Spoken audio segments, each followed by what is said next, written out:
Alright guys, we got music now coming back into this. Before we begin the second part of that side story, I realized I'm a blind person. And we got a new picture with that email we read last time about the mysterious character. So it's a rough concept sketch of what the faceless protagonist, or Broseph in my case, might have looked like if he was a real character. And that was because of the email communication we got. So I looked way too deep into that email.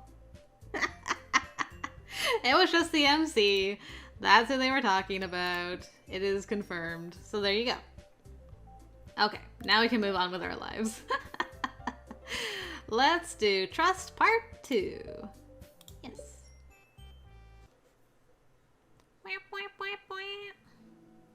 Alright. Another day passes in a flash, and it's already time for the next club meeting.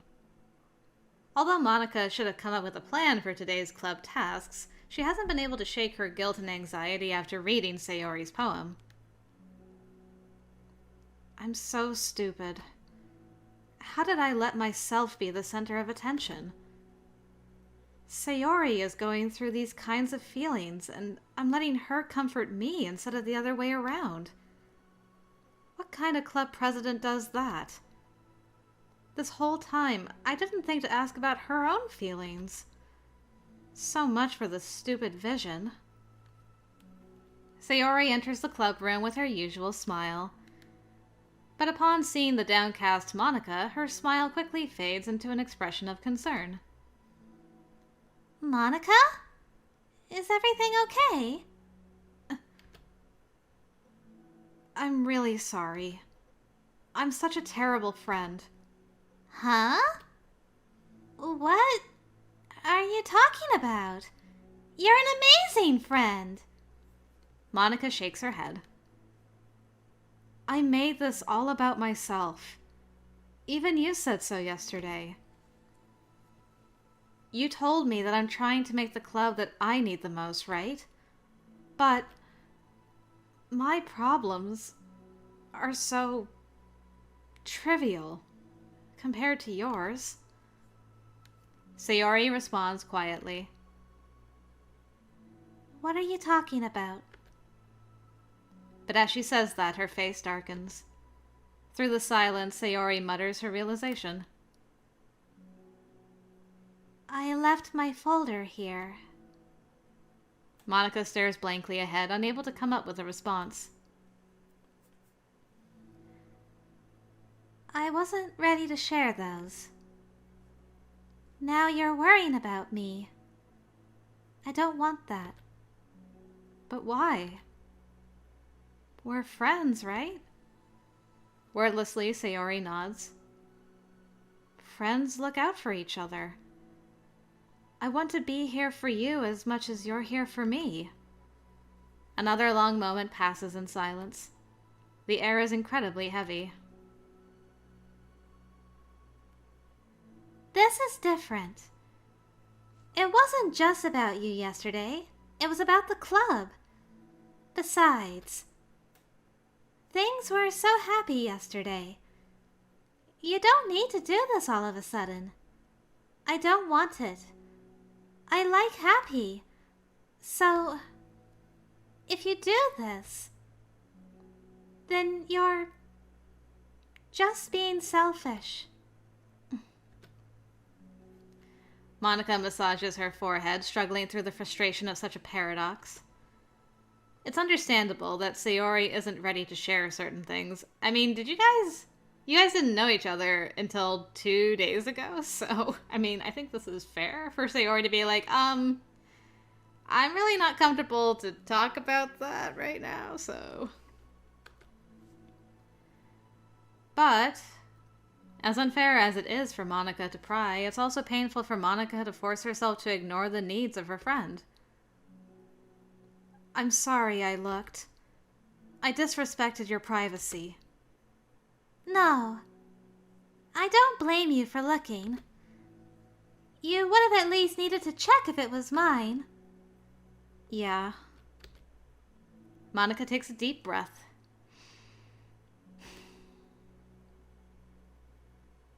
Okay. I understand that you don't want me to worry. And I think I'll be able to put this aside so that we can move on. But can you promise me something? Promise you what? Monika pauses to collect her thoughts. This is the Literature Club. It's a place where people can express themselves in the ways that life normally doesn't allow them to. That's the vision. In fact, it's our vision. Write the way into your heart, or whatever. So, I just want you to promise me that you'll remember that too.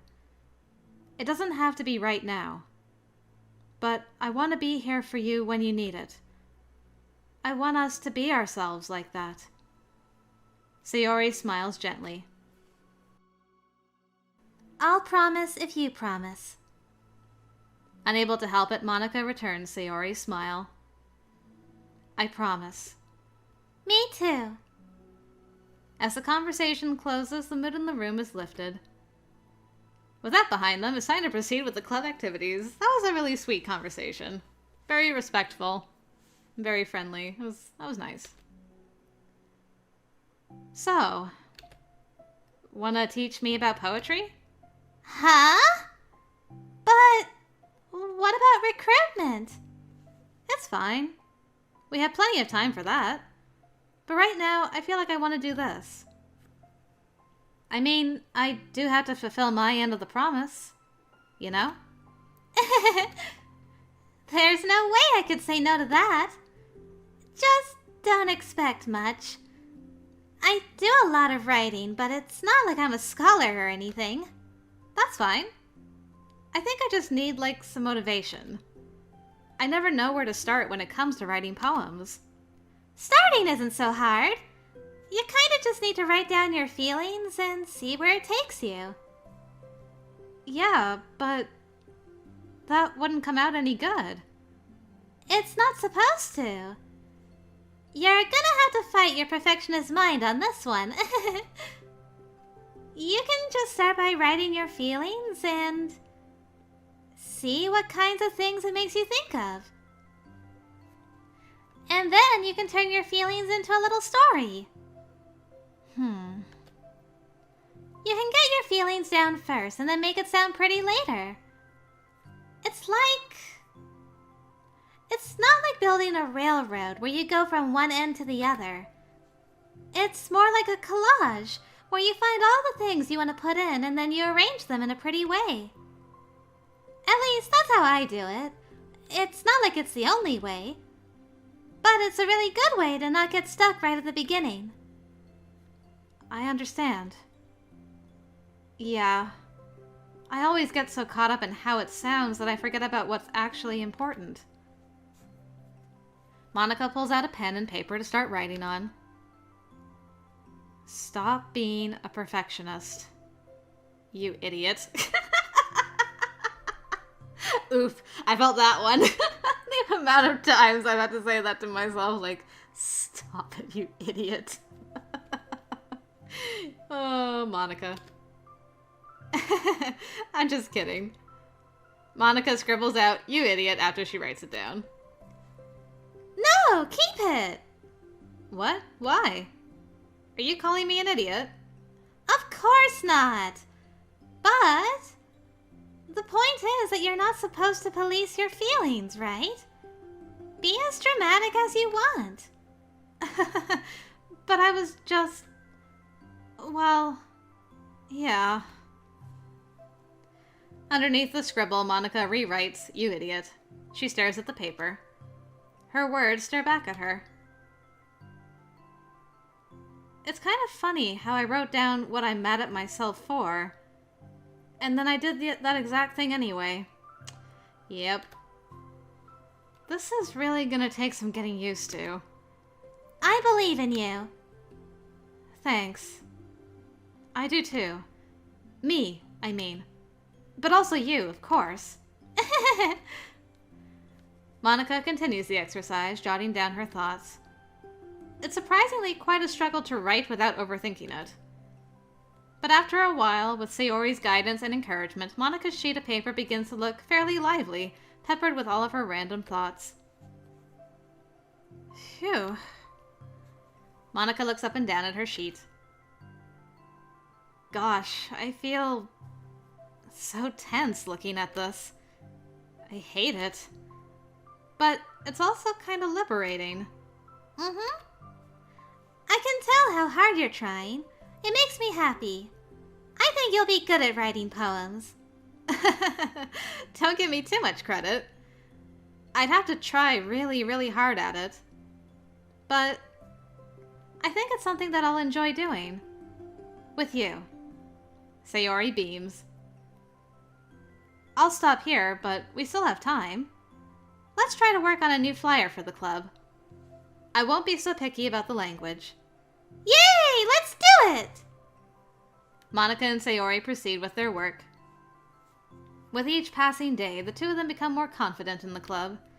Not simply from their recruitment planning, but from their vision as well. As their bond strengthens, so does the essence of the literature club. Finally, they begin to truly feel it's only a matter of time before they find more members. I guess Yuri's working up her courage with the flyer to come and see. Come on, Yuri, check it out. Another day passes. As usual, Monika is the first one to the club room. With her is a printout of the revised literature club flyer, complete with all the new ideas Monika and Sayori came up with. If only this was the flyer we gave to that one reading girl the other day. It's so much more attractive than the old one. But the new catchphrase is featured clearly in the center of the flyer. Write the way into your heart. Surely, common sense would say that one writes from the heart, not into the heart. But the message being delivered is that one can use writing to discover themselves. Hopefully, Monika and Sayori had thought that it would be enough to garner some curiosity from students. Why do I feel so tense looking at this? Monika thinks back to the previous meeting when she performed the writing exercise. Was I always this bad at expressing myself? How am I supposed to be president if I can't even demonstrate what the club is supposed to be about? The literature club is truly beginning to take form. But with that, the weight on Monika's shoulders only becomes heavier. Debate club was always about rigid structure, formulating airtight points and counterpoints and delivering them with conviction. It was about the person on the outside. That's why Monika was so good at it. It existed entirely within her realm of comfort. It's suffocating. I need to break through this mental wall. I need to learn to express myself. For real. Monika pulls out a sheet of paper and grabs her pen. She presses the tip of the pen firmly against the paper. But her hand doesn't move. Instead, a tiny blot of ink collects around the tip of her pen. Monika lifts her pen and stares at the little blotch. For some reason, she feels compelled to run her finger across it. As she does so, the black ink smears across the paper, ruining Monika's canvas. Ugh. Out of spite for herself, Monika presses her pen down once again, letting the ink collect. She creates a second smear on the paper. Come on, Monika. Just move your hand. Monika writes. Wow. This is what I get for seeking perfection. A stain. Monika slides the paper away from her and puts her head down on the desk.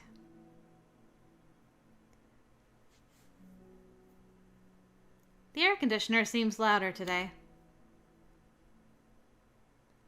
I'm here. Hi. Monika hears Sayori approach her desk, then stop for a second, probably reading the piece of paper. Then she sits down in the adjacent desk. Bad day? Mm-hmm. Me too. Let's be sad together. Maybe we can cheer each other up. You too. The new flyer looks so good. You've been working so hard. On the club, but also something else, I think. I can't do it. I'm sorry.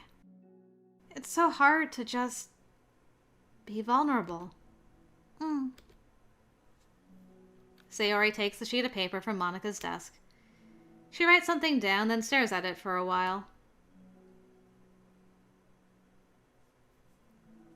Can I trust you?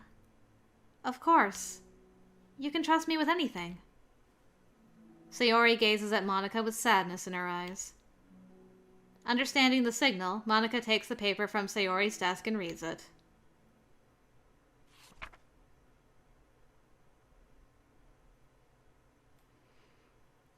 Oh boy. This is too many feelings to start. This is the first episode. Oh. Okay. Sometimes I want to die. Sayori.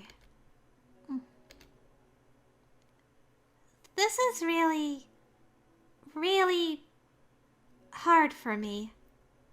Her voice shakes.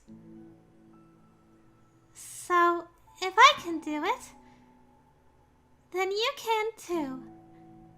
Because you're like 1,000,000 times better than me.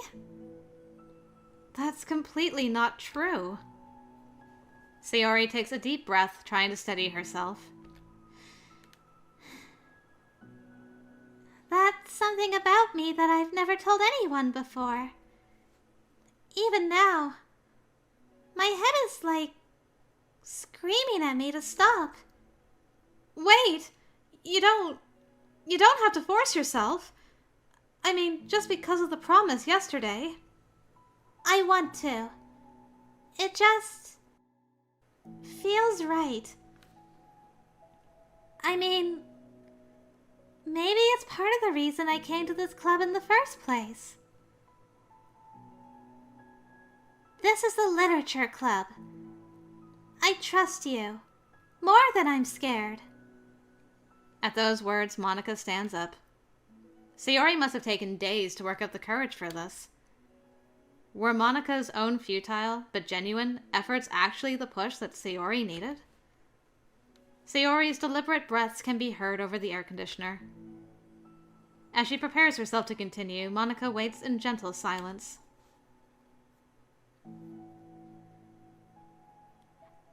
I have this problem where I get really upset when people worry too much about me. I can't control it.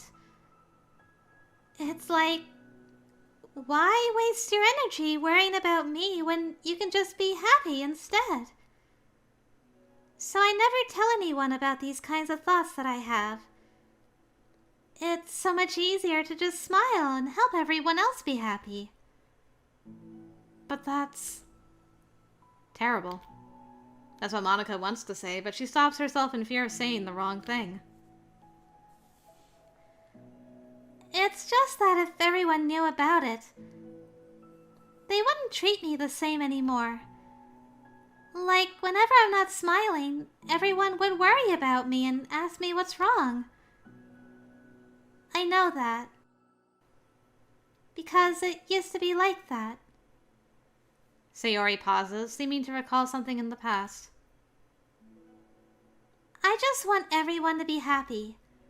That's the most important thing to me. And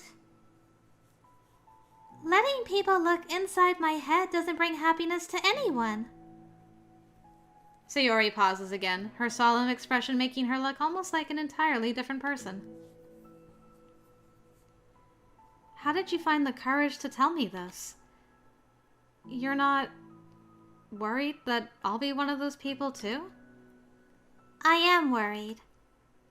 Part of me really hates myself for doing this. But another part of me I think, just felt like it would be different this time. Whenever we talk about what the club is supposed to mean, I kept feeling like it was right for me to do. Especially after you've been trying so hard to express yourself, too. It just made me feel like I could say it in confidence, and our friendship doesn't have to change. It's so silly. The club is only 2 people, but it already means this much to me. Monika feels a tightening sensation in her heart. A feeling of connection as Sayori's emotions radiate between them. Me too. I was so lost until you showed up. You're so brave, Sayori. You're so strong and brave. I don't even compare. Monika steps forward. But if nothing else, I can at least offer you some hug energy. If you'd like.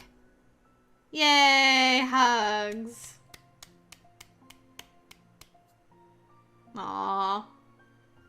So sweet. I don't know why, but this picture's giving me Nameless vibes. From Lance's route, specifically. I think because, didn't we hug Lance in a classroom on his route? I think this is what this is reminding me of.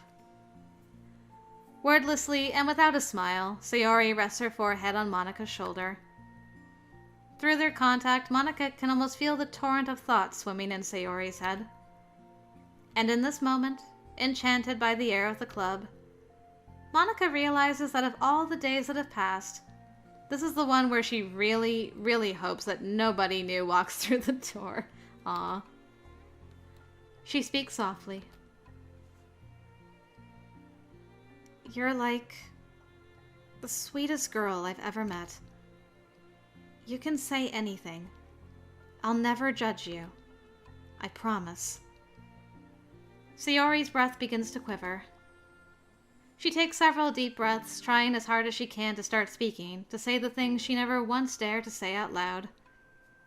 Finally, she speaks in a choked voice. I'm so worthless. I'm worthless, and everyone would be better off without me. She suppresses a sob as a tear falls down her cheek. I'm just an inconvenience to everyone. I'm not good at anything, and it just feels like everyone just has to put up with me, and I hate it. I hate it. The more Sayori speaks, the more she fails to control her voice, falling victim to the overwhelming sadness clutching at her throat and chest. I don't want to have these thoughts. I want them to go away.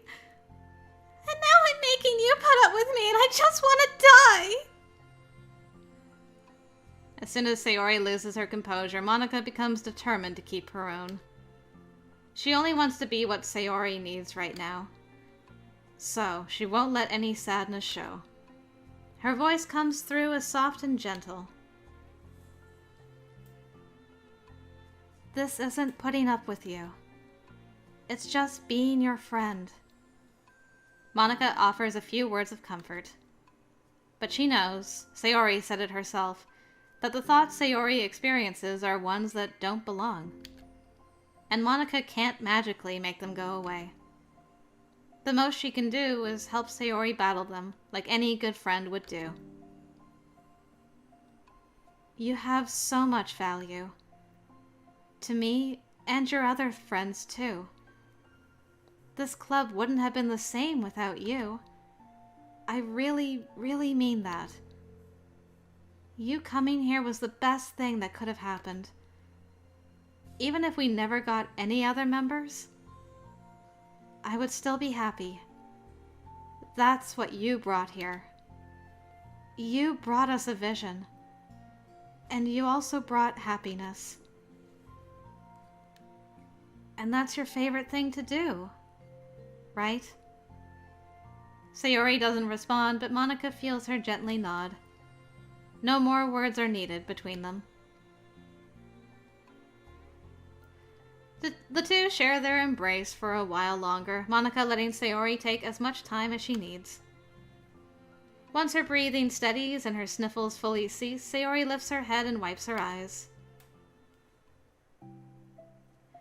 Oh, that was so emotional. My throat feels so tight from, like, suppressed crying. Whew. Okay, we can do this. We can do this like Sayori and Monika again. I guess I needed that. Some days are harder than others. Well, I'm here whenever you need me. But any other time, I'll make sure that things are the way they usually are. If that's what makes you happy. Mm-hmm. Thanks. You're the best. No, you are. The two exchange smiles. You know, I'm sorry to bring this up all of a sudden, but have you considered talking to a professional? Sayori nods. It's scary. Since it's already so hard to tell people. Yeah. Well, of course, it will always be your choice, but if you're ever looking to find the courage for it, I can do my best to help you. Thanks. I think it helps knowing that you would. Sayori suddenly yawns and stretches. Wow, that made me tired. And hungry. Well, I won't make you do any work today if you're not up for it. No, I want to. I mean, I can say that it's definitely one thing that makes me happy. Monika smiles. But I might want to get a snack first. All of a sudden, the sound of the door causes the two of them to turn their heads. The door opens halfway, then stops. A face peeks inside. A face that seems familiar. Are you gonna end there? Aw, I thought we were gonna see our girl. That's okay. Had enough feels as it was. What other... Oh, hug energy. Cute. Okay. I wish I would tell you what new songs you get. I'm trying to, like, memorize them. Alright, and this time I'm gonna look a little closer. Probably it's just the new CG. Aw, so cute. Actually, that's gonna be our new wallpaper for now. And do we get anything else? Probably new poems. Or did I... Oh, do those not fall under the poem ones? Interesting. Okay. Alright. I think that's it. No new mails. No nothing. Alright, well with that, we are done. Trust. All finished. That was super emotional and very sweet, and I loved the writing of that so much.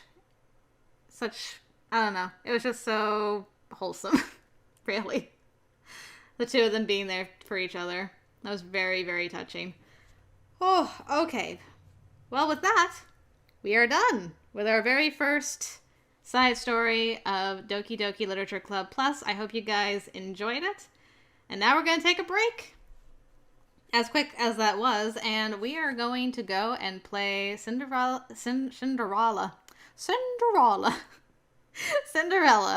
Phenomenon Evermore. The fan disc is finally out, and I'm excited to go over there, and we are going to continue Rod's route. Gonna be playing those boys in the same order that I did the first game. So yeah, hopefully I will see you over there for that, guys. Hope you all enjoyed this, and until next time, I will see you later. Just move your hand right the way into his heart. But in this world of infinite choices, what will it take just to find that special day? What will it take just to find that special day?